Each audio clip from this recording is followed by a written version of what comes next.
dengan konsep multiplayer game atau game dengan player bisa lebih dari satu player. Dan ini adalah sebuah trailer yang menjelaskan bagaimana game ini berlangsung. Oke, bisa di-play trailernya.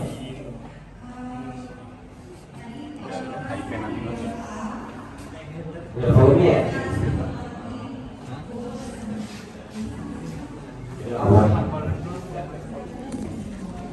Jadi adalah trailer dari game kami yang seperti aku sudah bilang tadi, ini adalah game adventure atau game petualangan ya, untuk memperkenalkan budaya Indonesia sehingga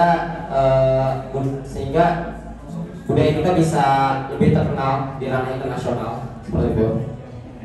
Jadi ini bannernya mana ya? Ya beda dia.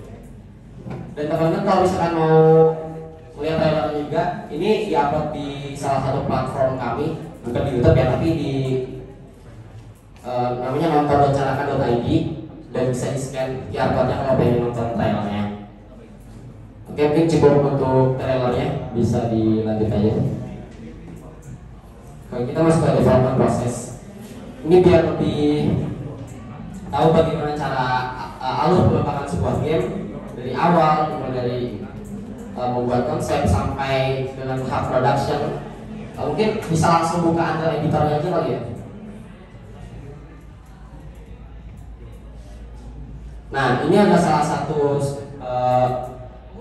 penampakan dari software kami, software yang kita pakai, yaitu Unreal Engine 5, yaitu adalah sebuah engine game atau mesin game yang baru rilis tahun kemarin, tahun kapan ya? 2020 kalau salah. Dan ini powerful banget. Teman-teman kalau lihat ke presentasi depan, ini project yang kita bikin. Sebuah project Nusantara yang memperkenalkan konsep pendopo atau rumah adat Jawa. Coba bisa berkeliling mungkin ke sekitar. Nah, ini ada penampakan bagaimana kita ngedit sebuah game ya. Nah, selain dari ini kan bentuknya environment gitu, ada juga yang berkutat atau ngulik bagian programmingnya. Nah, teman-teman Sija di sini kan banyak bidangnya gitu ya. Ada yang belajarnya networking, ada yang belajarnya programming, atau bahkan juga ada yang suka desain gitu. Luas. Coba mungkin bisa lihat ke bagian blueprintnya. Nah, di Unreal Engine 5 ini teman-teman, kita menggunakan konsep atau fitur visual scripting. Jadi kita coding tapi nggak ngetik kode. Namanya adalah visual scripting. Kita hanya cukup menghubungkan satu node dari node satu ke node yang lain. Teman-teman masih ingat kan yang namanya flowchart? Ya, itu kayak flowchart lah kita bikin codingannya itu.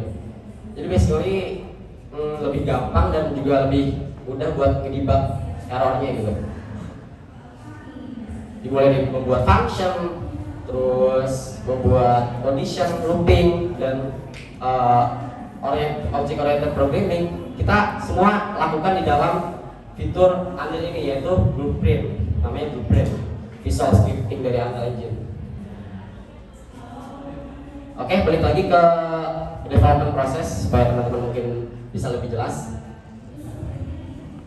Setelah kita mengetahui ide atau konsep apa yang ingin dibuat dalam sebuah game, alur sebuah game dari awal, kemudian stepnya ke mana dan selanjutnya gitu ya. Lalu kita punya tim 3D asset. Jadi for information di sini ada 3 tim utama yang dibagi, yaitu tim 3D atau tim modeling. Mereka fokus untuk membuat 3D. Lalu ada tim environment. Mereka fokus untuk membuat tadi yang landscape di awal kita lihat bagaimana menata lingkungan, menata bangunan dan semacamnya. Jadi 3D modeling yang dibuat. Lalu ada juga tim yang berfokus pada programmingnya atau visual scripting tadi. Selain kita coding, membuat objek, kita juga mendeploy server. Nah, ini juga nih, sejak kan belajar server ya. Jadi ada relasinya lah sama pengembangan game ini. Lalu kita desain environment atau landscape, lalu kita membuat UI supaya si user itu bisa berinteraksi secara langsung. Nah, terus baru masuk ke step yang kelima nih, yaitu membuat logic dari game tersebut dengan blueprint tadi. Oke, selanjutnya jika semuanya sudah berjalan dalam editor, baru kita masuk ke tahap compile atau package the game. Disinilah kode kita itu di-compile supaya menjadi sebuah executable files atau file yang bisa dimainkan, seperti .apk untuk Android atau .exe untuk di Windows. Kalau macOS apa ya? APKs atau apa tuh? Ya itulah, bukan user soalnya. Nah, setelah compile ini aman gitu, udah gak ada error. Nah, triknya agak susah sih buat dapetin compile yang bebas error itu. Pasti ada aja error yang muncul. Lalu kita bisa deploy gamenya, deploy ke server. Lalu setelah di deploy kita bisa testing game tersebut. Dan itu adalah proses pengembangan game yang biasanya kita lakukan. Oke, next. Dan tools apa sih yang sering kita pakai gitu? Di sini ada 5 tools utama yang di project ini kita pakai, yaitu tentunya ada Engine 5 sebagai game engine, lalu Ubuntu server. Teman-teman di sini belajar servernya apa ya kalau boleh tahu? Oh, Debian. Nah, oke lah, itu ada Debian sama Ubuntu itu nggak terlalu jauh gitu, jadi masih nyambung lah, bisa dipelajari. Sebagai server operating systemnya, dimana kita nge-deploy executable files untuk server supaya dia bisa main online. Nah, ini nih satu lagi fitur yang tricky buat ngembangin, yaitu online features. Kita bisa gabung atau join bermain bersama ke satu game tersebut. Nah, itu kan butuh server tuh, butuh dedicated server. Nah, lalu kita juga menggunakan Docker untuk containerization supaya semua file atau projectnya itu terisolasi gitu. Lalu OpenVPN untuk collaboration, dan Blender itu untuk 3D modeling anak-anak 3D modelingnya. Oke, next. Nah, kita langsung aja masuk ke game overview ya teman-teman. Langsung dimainin aja ya, Zat. Mungkin teman-teman di sini penasaran cara gimana sih gamenya berlangsung gitu. Oke, kita mulai. Langsung aja dari file externalnya. Nah, ini ada file yang udah di-compile, jadi bisa diinstal di laptop teman-teman. Oke, penampakan utamanya itu kayak gini awalnya. Ya, jadi ngambil opening dulu gitu, trailer.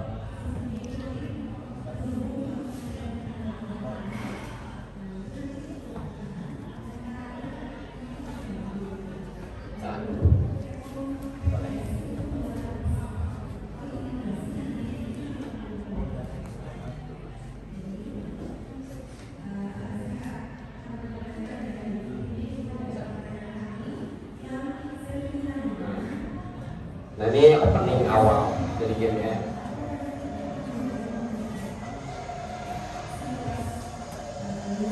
Jadi untuk pendopo ini sendiri itu udah melalui beberapa version.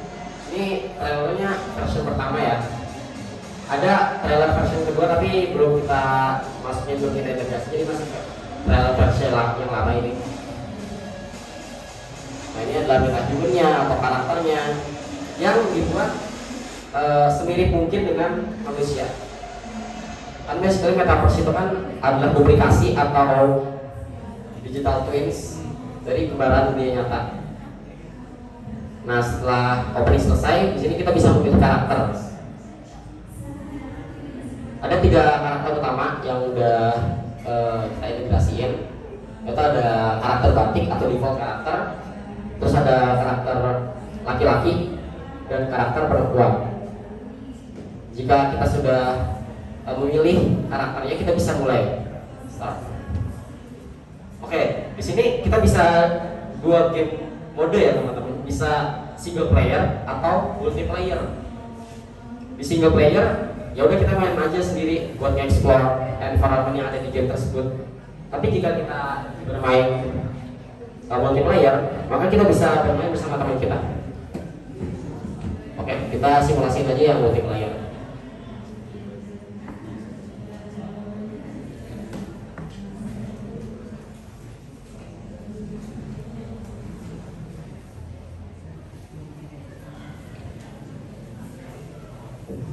Oke, berjoin ya.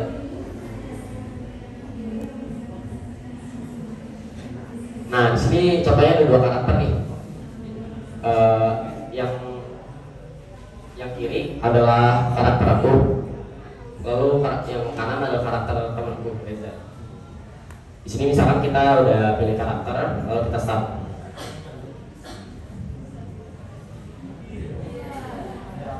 Ya, like ya. Ya, ini sebenarnya agak sebuah fitur yang cukup tricky ya teman-teman dibandingkan kita membuat single player game. Karena di multiplayer game ini kita membutuhkan berbagai disiplin ilmu. Contohnya adalah programming atau logic.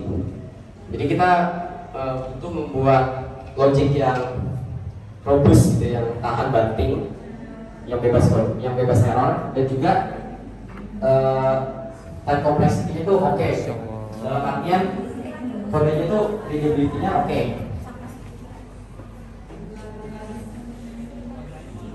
Mungkin bisa belajar juga PPT biar aku jelasin.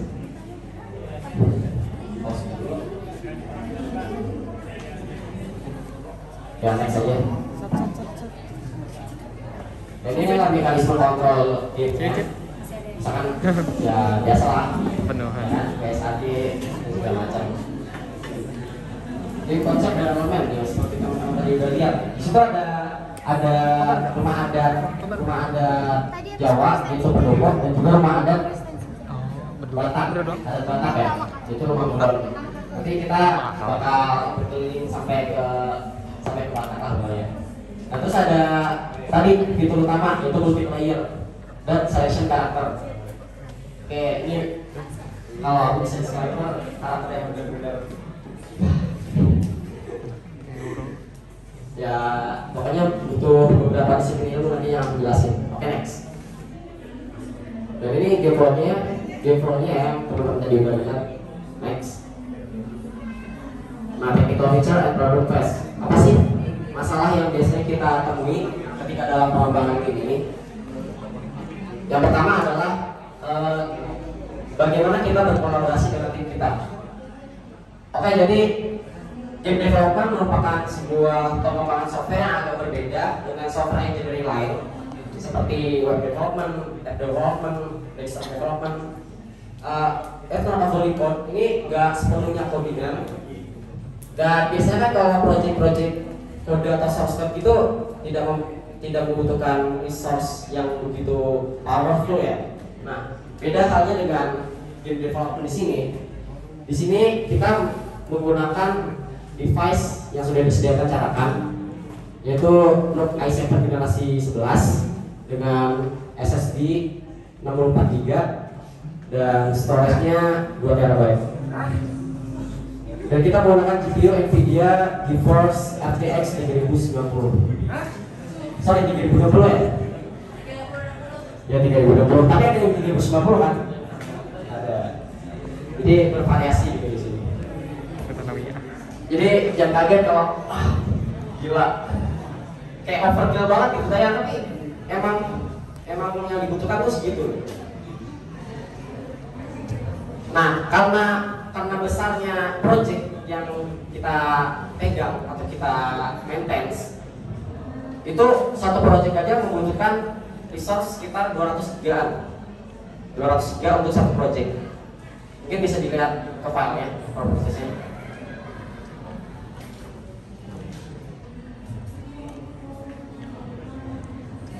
Oke, ini folder projectnya ya. Ukurannya 217 GB. Dan ini game ini masih still in development, masih belum final, masih belum rilis, masih bakal ada pengembangan fitur lainnya yang lebih kompleks. Dan kemungkinan pernah aku previous project tuh nyampe tembus 400-an. Dan ini karena belum dikompil ya. Tapi kalau kita udah dikompil, berapa sih ukurannya? Mungkin teman-teman penasaran. Yang tadi kita mainin itu ukuran projectnya adalah sebesar 5 GB. 5 GB. Jadi teman-teman kalau pengen install di laptopnya, ensure dulu punya storage, masih ada storage segini. Oke lah. Oke, next. Belum. Nah itu gimana cara kita kolaborasinya? Kalau programmer biasa teman-teman tahu GitHub atau GitLab. Nah itu kan kita kolaborasi pakai software itu ya. Seperti untuk maintenance version control sistemnya codingan kita. Nah beda dengan Unreal Engine. Dan Engine ini kita memerlukan internet yang cepat, internet yang nggak nge-lag gitu. Supaya apa? Supaya ketika kita lagi multi user editing, lagi ngedit bersama gitu, itu tidak terjadi koneksi error, general failure, yang mana bisa menyebabkan kerusakan project tersebut karena mereka nggak sinkron gitu. Nah terus solusinya apa dong? Ya tadi internetnya harus cepat dan harus di dalam satu jaringan yang sama. Terus yang dibicarakan berapa dong kalau itu? Mungkin teman-teman penasaran ya.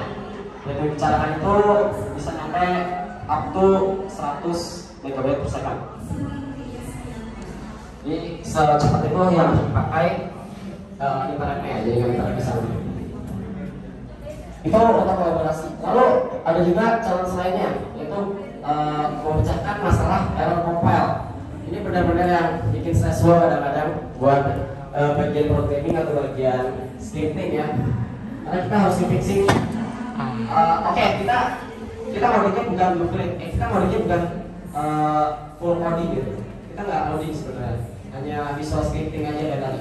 Tapi ketika muncul error itu kadang-kadang muncul C++ error, pokoknya di dalam source code Arduino itu error gitu.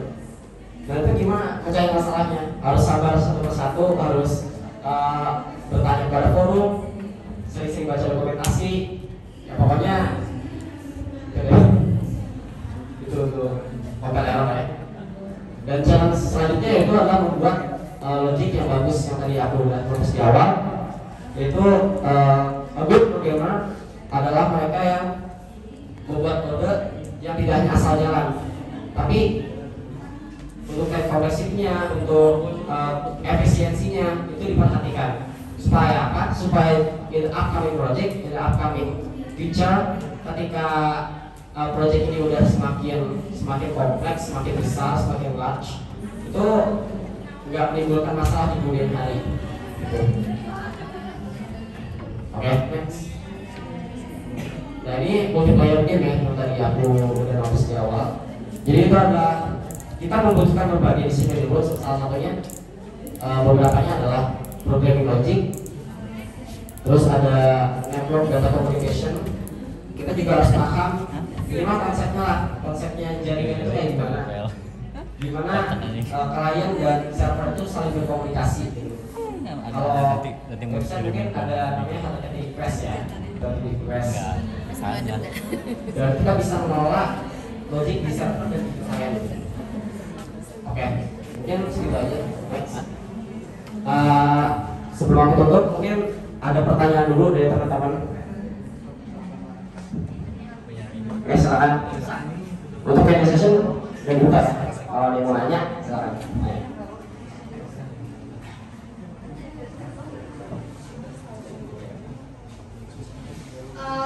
Kan tadi udah dijelasin nih proyek Nusantara dari awal sampai akhir sampai jadi, dari prosesnya juga udah dijelasin. Jadi kalau misalkan ada yang ingin bertanya atau kurang jelas, misalkan kalian udah tertarik tapi kalian masih bingung apa sih yang tadi dari ngomong nggak jelas atau gimana, bisa langsung tanyain sekarang karena sesi pertanyaan sudah dibuka. Jadi yang ingin bertanya tolong angkat tangannya. Karena kita udah di waktunya cepet ya, jadi tolong kalau misalkan ada angkat tangan, kalau nggak ada bilang nggak ada. Siapa? Saja mana ya?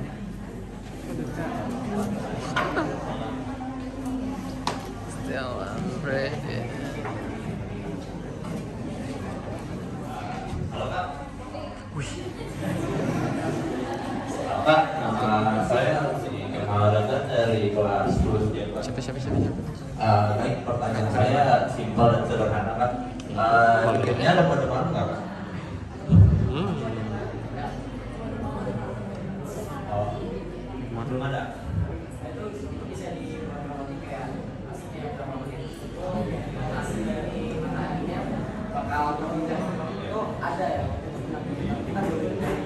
Soalnya saya mikir kan ini kan gamenya kebuka gitu, temanya hutan-hutan gitu. Nah saya mikir mungkin kalau ada mana-mana terus ada setan lokal gitu. Kayaknya mantep, Pak. Beda sedikit, jangan disepil.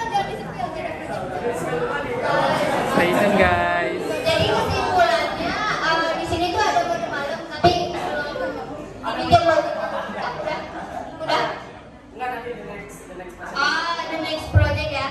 Stay tune. Stay tune ya guys.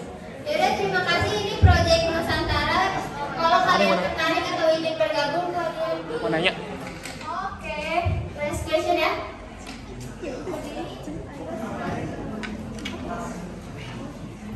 Perkenalkan, nama saya Sila dari 10 Sija 2. Itu nanti misi dari gamenya itu apa ya? Oke, sisi.